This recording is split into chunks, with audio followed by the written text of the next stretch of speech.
The safe house was nothing like the penthouse. Hidden in the hills outside San Francisco, it was a fortress disguised as a modest ranch home.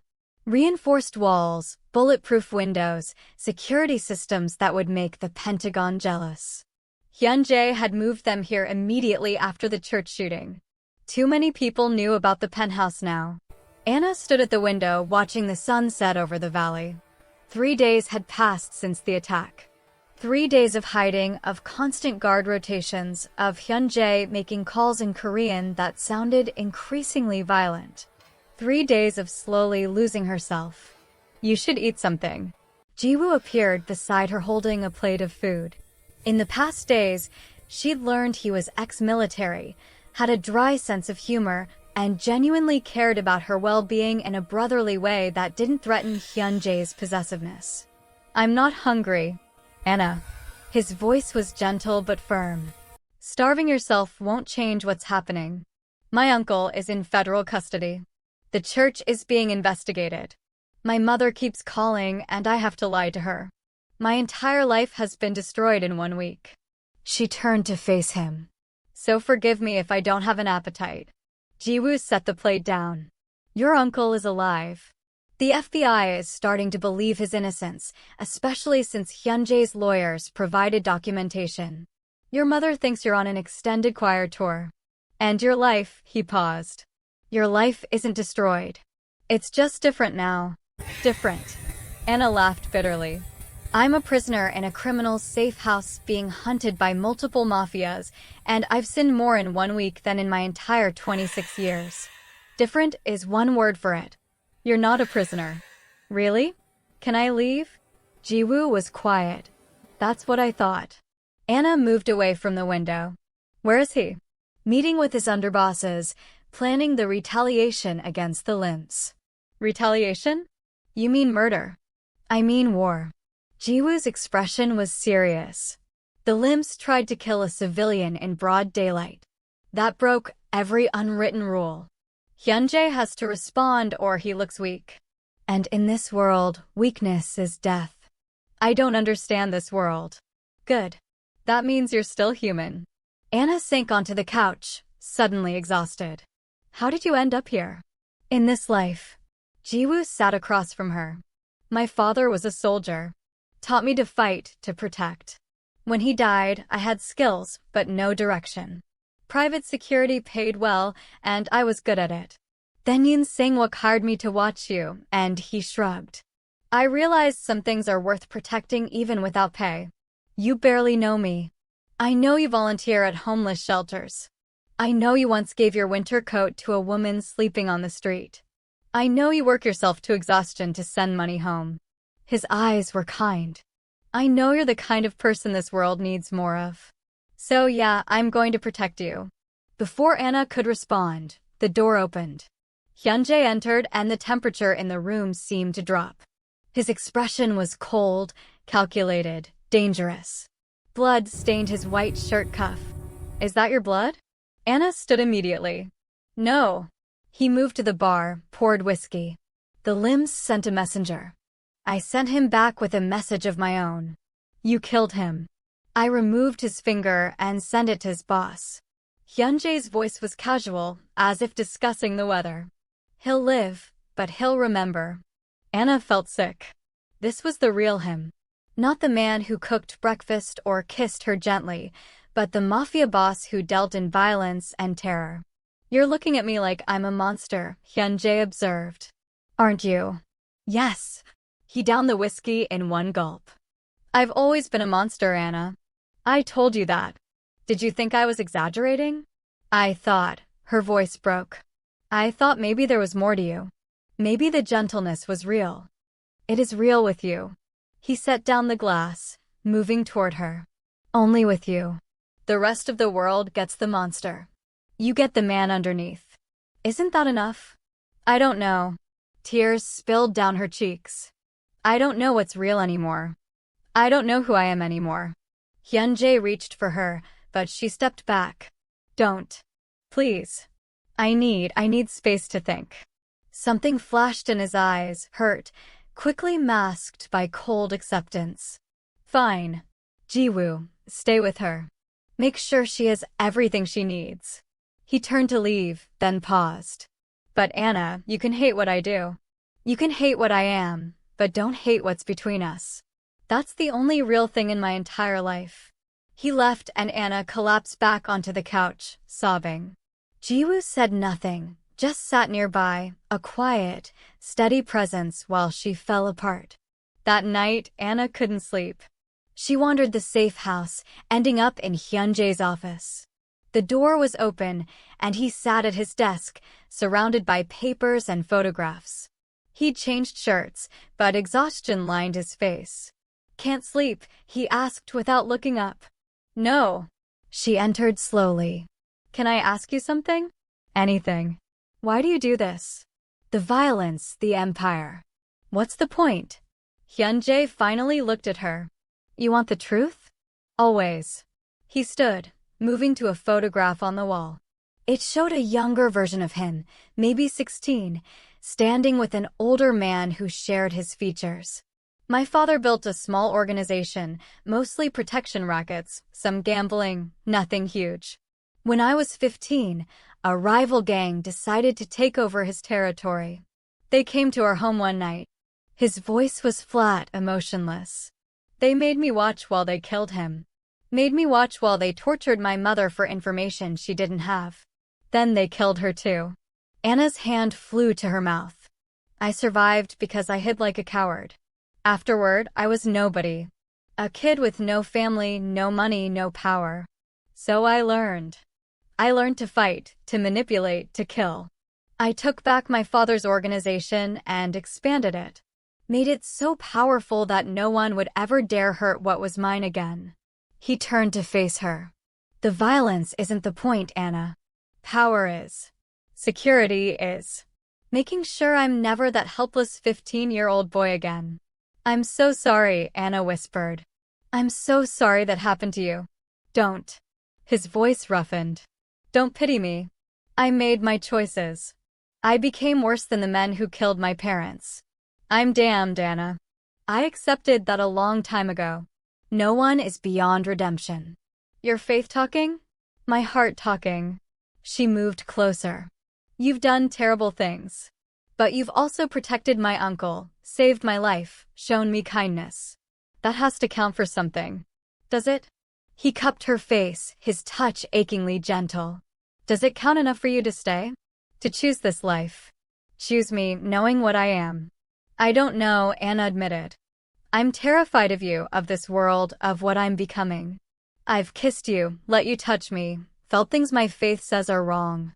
I've watched violence and not run away. What does that make me?" "Human."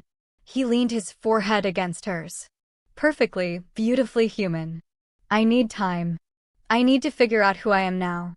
Take all the time you need, but take it here where I can keep you safe." They stood like that for a long moment, breathing each other in. Then Anna did something that surprised them both. She kissed him.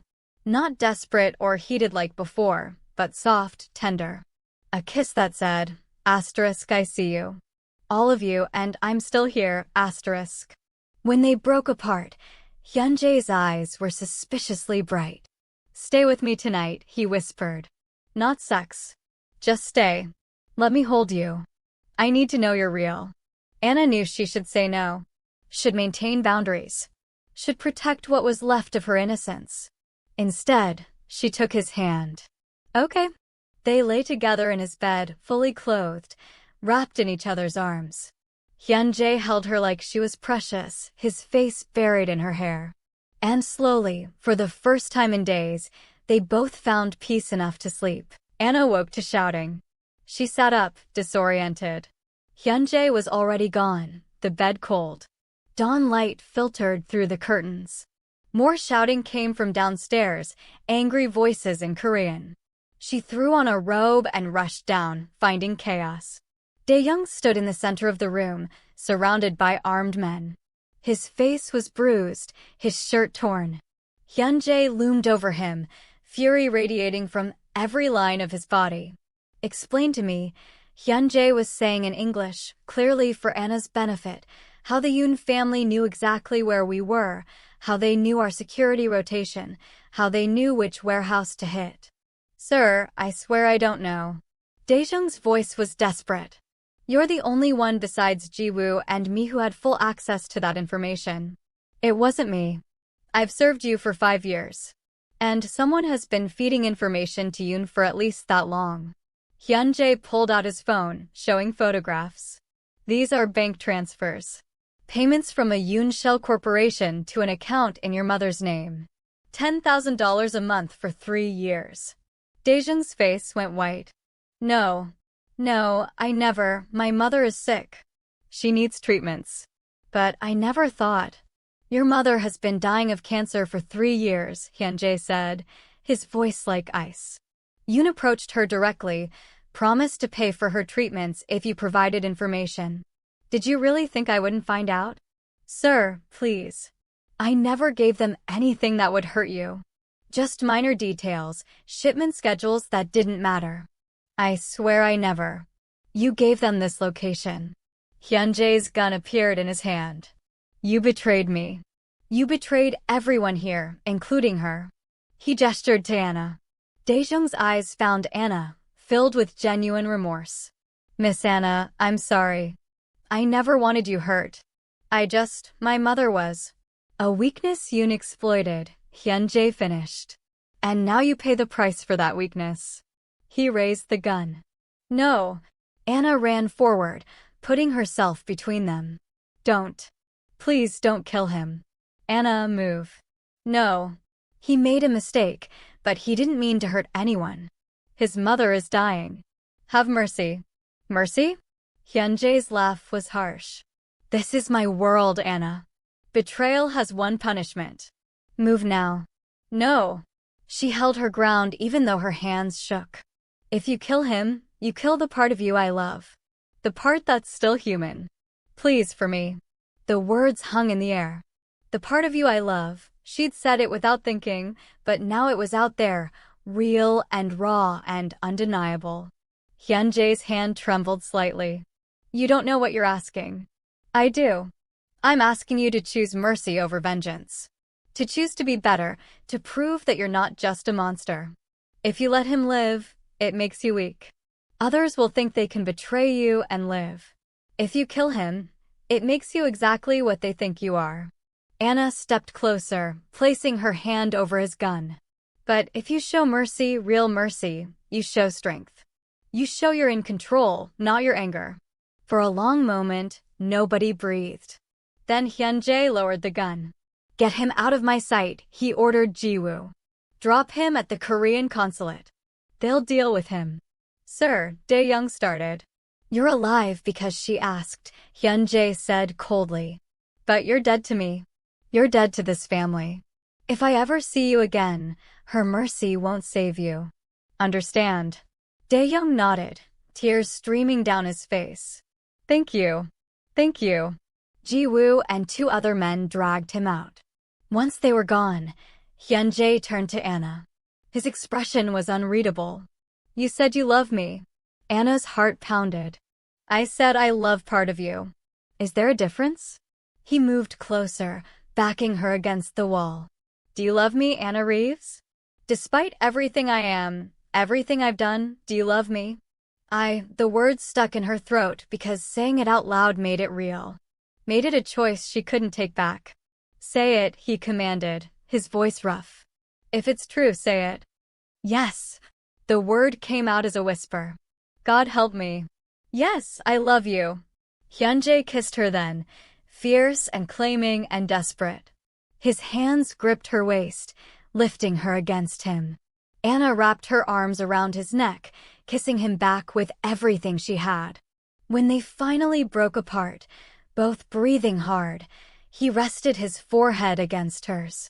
I love you, he said, and the words sounded torn from somewhere deep. I've never said that to anyone. Never felt it. But I love you, Anna. Completely, obsessively, probably unhealthily. Definitely unhealthily, she managed, half laughing, half crying. I won't change. I can't. My world is violent. I'll always be dangerous. I know. But I'll never hurt you. I'll protect you with my life. I'll give you everything I have. I don't want everything. I just want you. The real you. He kissed her again, softer this time. Then you have me. All of me. The monster and the man. Ji-woo returned, clearing his throat awkwardly. Sir, we have a problem. Yoon has requested a meeting. Neutral ground. Just him and you. Tomorrow night. Hyun-jae's expression hardened. He wants to negotiate for Anna. Probably. What will you do? Anna asked, fear creeping back in. Hyun-jae looked at her, his eyes burning with possession and promise. I'll tell him what I should have told everyone from the beginning. You're mine. Not for trade, not for negotiation. Mine. And if he wants you, his smile was terrifying. He'll have to kill me first. That's what I'm afraid of, Anna whispered. Don't be. He pulled her close. I've survived 15 years in this world by being smarter, faster, and more ruthless than everyone else. Yoon is powerful, but he's also old and sentimental. That's his weakness. And I will exploit every weakness to keep you safe. That night, wrapped in Hyun-jae's arms again, Anna faced an uncomfortable truth. Her innocence was gone. Not just physically, though they'd grown closer, more intimate in ways that would horrify her pastor uncle. But spiritually, she'd changed. The girl who'd walked into the wrong hotel room a week ago was gone, replaced by someone harder, more cynical, more willing to compromise her values for survival and for love. Because she did love him. This dangerous, damaged man who'd turned her life upside down. She loved his gentleness with her, his fierce protectiveness, even his ruthlessness when it came to keeping her safe. But loving him meant accepting his world, accepting violence and danger and moral compromise. Could she live with that? Could she reconcile her faith with this new reality? She didn't know. But as Hyun-jae's breathing evened out in sleep, as she felt the steady beat of his heart under her cheek, she knew one thing for certain. She wasn't leaving. Not willingly. Not ever. God forgive her. She'd chosen her side. And it was his. The meeting location was a high-rise restaurant, neutral ground, owned by neither family, with floor-to-ceiling windows overlooking the glittering lights of downtown San Francisco. Hyun-jae had insisted Anna stay at the safe house, but she'd refused. If this is about me, she'd said, I deserve to be there. Now she sat at a corner table with Ji-woo, watching Hyun-jae meet with Yoon Sang-wook at the center of the empty restaurant. Both men had brought minimal security, a show of respect, or perhaps arrogance. Yoon Sang-wook was older than she'd expected, maybe late 50s, with silver hair and an elegant suit. He looked more like a professor than a crime lord, but his eyes, cold and assessing, reminded her of a snake. She looks so much like her, Yoon was saying, his voice carrying across the quiet space. He stared at Anna with unsettling intensity. The same warmth in her eyes. The same grace. She's nothing like your dead wife, Hyun-jae replied coldly. She's her own person, and she's not available. Everything is available for the right price. Yoon finally tore his gaze from Anna to focus on Hyun-jae. I'm a reasonable man. Name your price. Money? Territory? I'll give you control of the Western docks. That's a $50 million annual revenue stream. No. The ports, too, then. Full control of shipping operations. $200 million yearly. No. Yoon's expression hardened. You're being unreasonable.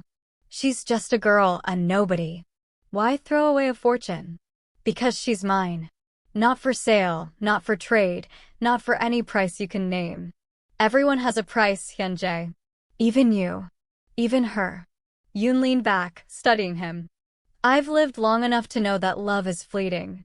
It burns bright and dies fast. In 6 months, you'll tire of her purity. Her faith will annoy you. Her questions will bore you. And then you'll wish you'd taken my generous offer.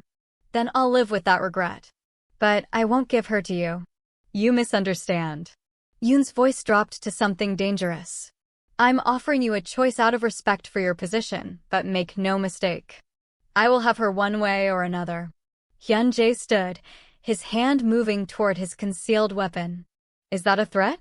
It's a promise. Yoon stood as well, his own guards tensing. I lost Mi-sun 5 years ago. I've searched for a replacement ever since. And now that I've found her, you think I'll just walk away because some young upstart claims ownership? His laugh was harsh. I've been in this business longer than you've been alive, boy. I have resources you can't imagine. Connections in governments, police departments, federal agencies. If I want that girl, I'll take her. The only question is how many people die in the process. The tension in the room became suffocating. Anna felt Jiwoo tense beside her, ready to move. Then Hyun-jae smiled. It was terrifying. A predator's smile. You're right about one thing, he said softly. A lot of people are going to die. But you made a critical error, Sang-wook. Oh, you assumed I care about my business more than I care about her. Hyun-jae's eyes glittered with dark promise. I'll burn my entire empire to the ground before I let you touch her. I'll start a war that tears this city apart. I'll expose every corrupt official in your pocket, every illegal operation you run, every body you've buried. I'll salt the earth and watch it all burn. And when there's nothing left, when we're both ruined, I'll still have her. And you'll have nothing. Yoon's expression flickered, the first sign of uncertainty. You're insane. Yes, Hyun-jae agreed pleasantly. Love made me insane. So ask yourself, do you really want to go to war with a man who has nothing to lose but her? The silence stretched. Finally, Yoon straightened his jacket. This isn't over. I didn't think it would be. Yoon walked toward the exit, but paused near Anna's table. He looked at her with such longing, such obsession that she shrank back in her chair. You look just like her, he whispered. So beautiful, so pure. When I close my eyes, I can almost hear Mi-sun's voice. His hand reached toward her face. Jiwoo moved to intercept, but Hyun-jae was faster. He was there in an instant, his hand crushing Yoon's wrist. Touch her, Hyun-jae said, his voice barely above a whisper, and neutral ground means nothing. I'll kill you right here. Yoon pulled his hand back, rubbing his wrist. Soon, he said, looking at Anna. Soon you'll understand. You belong with me. You're meant to replace what I lost. Then he was gone, his guards following. The moment the door closed, Anna started shaking. Hyun-jae was at her side immediately, pulling her into his arms. It's okay. You're okay. I've got you. He's insane, she whispered. He looked at me like I was already his. Like I was her. He'll never have you. Hyun-jae kissed her forehead. I meant what I said. I'll burn everything before I let him take you. That's insane too, Anna pulled back to look at him. You'd really destroy your empire for me? In a heartbeat. Jiwoo cleared his throat. We need to move. If Yoon's declaring war, this location isn't safe anymore. They left quickly, but the ride back to the safe house was tense. Anna sat pressed against Hyun-jae's side, trying to process what had just happened. Two powerful men, both willing to destroy everything for their obsessions. One saw her as a replacement. The other saw her as salvation. Neither saw her as just Anna. I'm tired, she said suddenly. I'm tired of being fought over like a prize. I'm tired of men deciding my fate. I'm tired of all of it. I know, Hyun-jae's voice was gentle. I'm sorry. This is my fault. If I'd let you go that first night, I wouldn't have gone. She took his hand, intertwining their fingers. I'm not blaming you. I'm just tired. Is there any world where we get to be normal? Where we're just two people who love each other without crime lords and gang wars? No, he admitted. This is my world. It's the only one I know how to survive in. Then I guess I need to learn how to survive in it too. Back at the safe house, Anna excused herself to shower, needing space to think. The hot water cascaded over her, and she let herself cry for her lost innocence, for her uncle's trouble, for the normal life she'd never have again. When she emerged wrapped in a robe, she found Hyun-jae sitting on the bed in the guest room she'd been using. He looked exhausted, vulnerable in a way she'd rarely seen. Can I sleep here tonight? He asked. I need to know you're safe, that you're real. Instead of answering, Anna walked to him, standing between his knees. She cupped his face, making him look up at her. I'm real. I'm here. I'm not going anywhere. Promise me. His hands gripped her waist. Promise me that no matter what happens, you won't leave. Even if things get worse, even if I have to do terrible things to keep you safe. Promise me. I promise. She leaned down, kissing him softly. I'm yours, remember? You made sure of that. I did. His smile was slight, almost sad. I claimed you before you even knew what that meant. I know what it means now. Anna's fingers traced his jaw. It means you're mine too. And I'm not letting Yoon or anyone else take you from me either. Something shifted in his expression. Surprise, then fierce possessiveness, then something softer. I don't deserve you. Probably not. She smiled. But you have me anyway. He pulled her down into his lap, and she went willingly. They kissed, slow and deep, full of promise and desperation. His hands moved to untie her robe, and she didn't stop him. Are you sure? He whispered against her lips. We don't have to. I'm sure. Anna looked into his eyes, seeing the man behind the monster. I've already given you everything else. My trust, my heart, my future. What's one more barrier? Make me yours, she said. Completely. No more halfway. No more holding back. What happened next was tender and passionate, careful and consuming. Hyun-jae treated her like something precious, even as desire burned between them. And when it was over, lying tangled together in the dim light, Anna felt the last piece of her old life slip away. She wasn't the innocent church girl anymore. She was Hyun-jae's woman, his partner, his weakness, and his strength. And strangely, she was okay with that. I love you, he whispered into her hair. I love you too, she replied. Even though you've ruined me for any normal life. I'll make it up to you somehow. I'll find a way to give you peace. You already have. She snuggled closer. This us is my peace. As crazy as that sounds. They fell asleep wrapped together, finding comfort in each other despite the storm building outside. The storm broke 2 days later. Anna woke to the sound of explosions. The safe house shook, windows rattling. Hyun-jae was already up, dressed, armed. Stay down, he ordered, pressing her to the floor. Outside, gunfire erupted. Ji-woo burst into the room. They found us. Yoon's men are everywhere. At least 30 soldiers. We're outnumbered 3-1. Get her to the basement, Hyun-jae commanded. There's a tunnel that leads to the garage. Take my car, drive to the harbor, and get on my yacht. Don't stop for anything. What about you? Anna grabbed his arm. I'll hold them off. Give you time to escape. No. Anna's voice was firm despite her fear. I'm not leaving you to die. Anna. No. We do this together or not at all. Another explosion rocked the house. Hyun-jae cursed in Korean, then made a decision. Fine. Ji-woo, cover our 6. Anna, stay between us and don't stop running. They moved through the house like wraiths, a Hyun-jae leading, Ji-woo guarding the rear. Bullets punched through walls. Men shouted in Korean. Smoke filled the hallways. They made it to the basement, into the tunnel. Behind them, Anna heard footsteps. Pursuers closing in. Go, go, Ji-woo urged. They ran.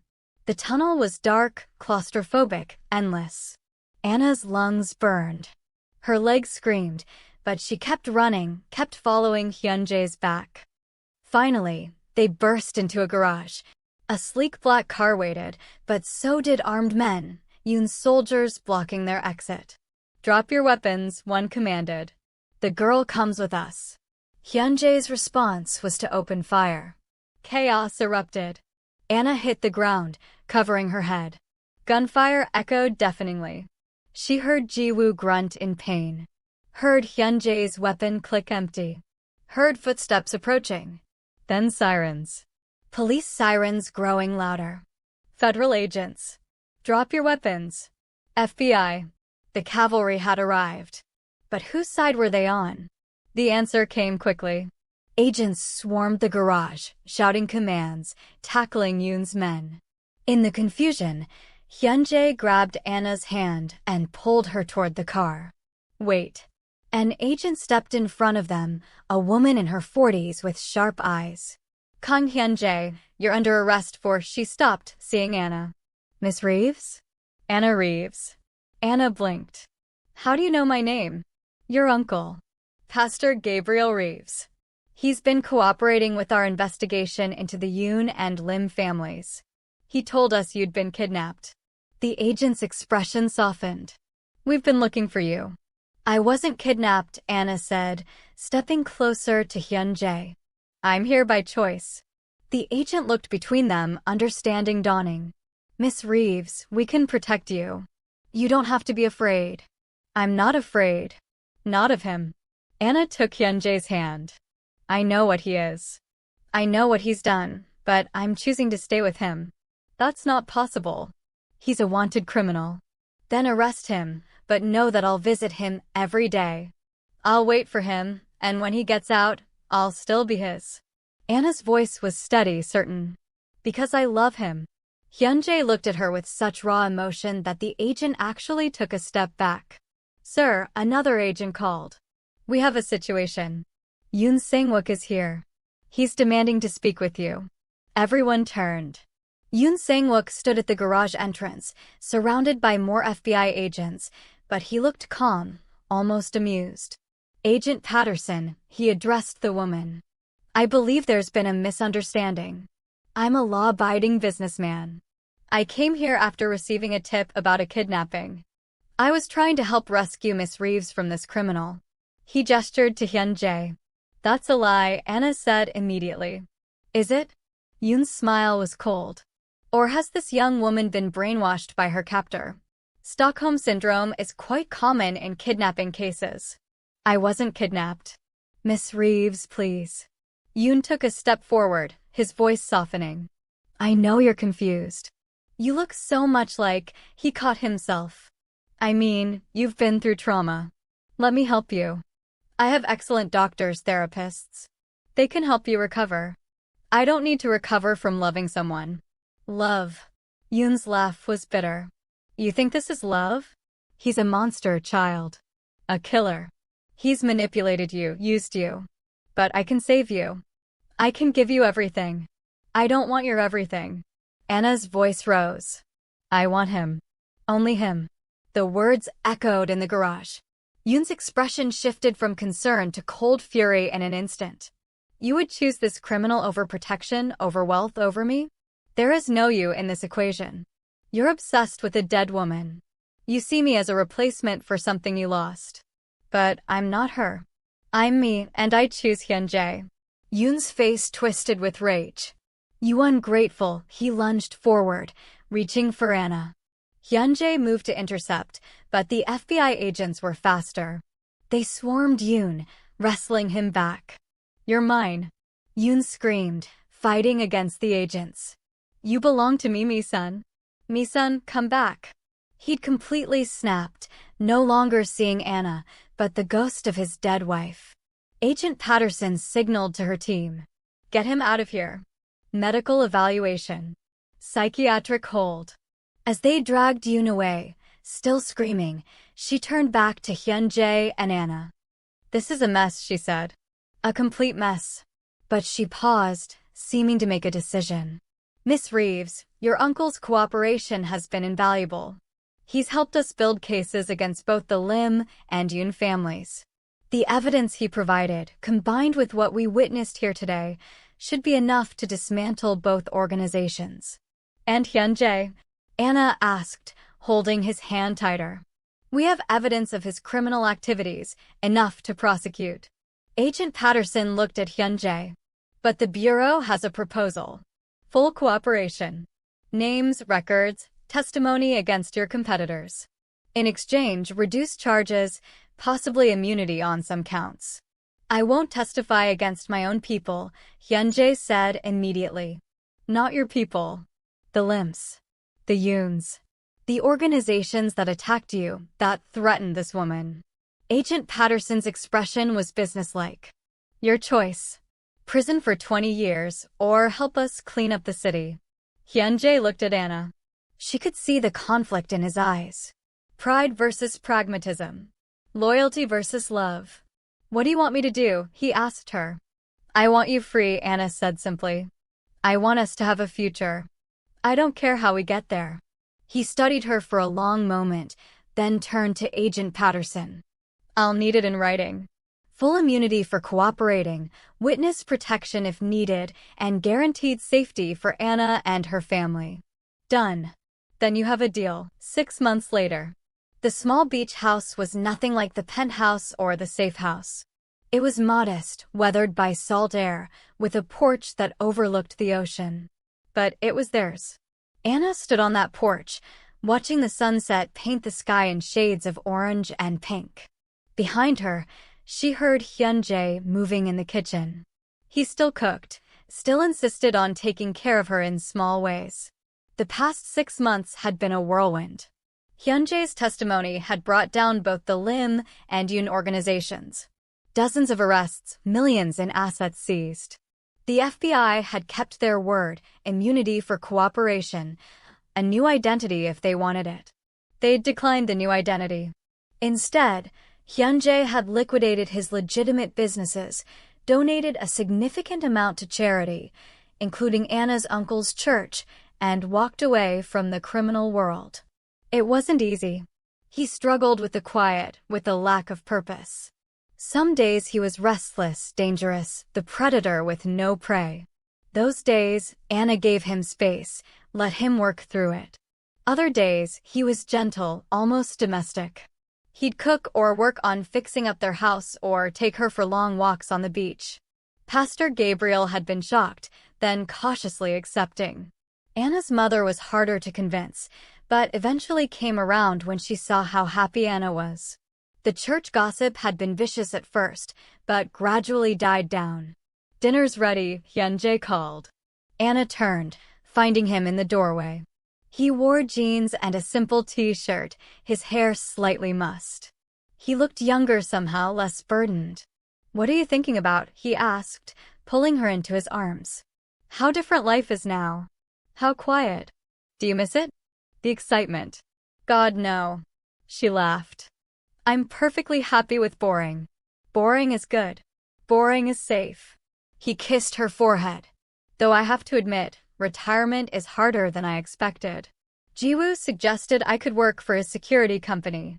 Legitimate security, using my skills for good. Would that make you happy? Only if it makes you happy. He smiled, a real smile, the kind that made him look almost boyish. You know what makes me happy? This. You. Knowing you're safe and mine, and we have all the time in the world. All the time in the world. Anna repeated. I like the sound of that. They stood there as the sun dipped below the horizon, wrapped in each other's arms. Two people from completely different worlds who had found each other in the chaos. Anna knew they'd face more challenges. Hyun-jae's past would always haunt them. There would be days when his darkness surfaced, when she questioned her choices. There would be whispers and judgment from people who didn't understand. But looking up at him, seeing the love and fierce protectiveness in his eyes, she knew she'd made the right choice. I love you, she said. I love you too. Always.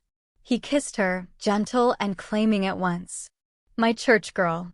My salvation. Your partner, Anna corrected. Your equal. My everything, he agreed. And as the stars began to appear in the darkening sky, they went inside together to their home, their life, their future. A future built on love, redemption, and the choice to be better than their pasts demanded. The end.